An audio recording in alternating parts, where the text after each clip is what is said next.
umaga, nagtatrabaho sa gabi. Ang hirap palang pagsabay, pero para sa pamilya, ako yung nagpapadala, hindi lang ng pera, kundi ng dasal, tiwala, at pangunawa kahit ako mismo, hirap unawain ang sarili ko. Sa tuwing ako'y tinatanong, kumusta ka? Ang dami kong sagot, okay lang.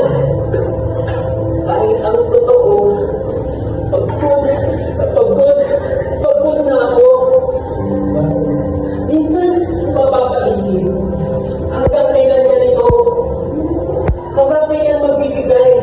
Hanggang kailan?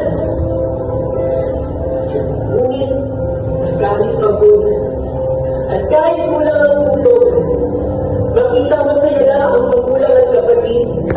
Nawawala ang pagod. Nawawala ang grupo. Bawat sakripisyo ko ay para mabuhay sila.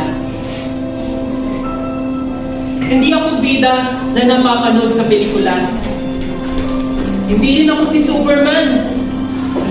Walang kapa, walang costume. Ako ang bayani ng pamilya ko. Ako ang breadwinner. Ako ang breadwinner na aking sinuman. Maraming salamat.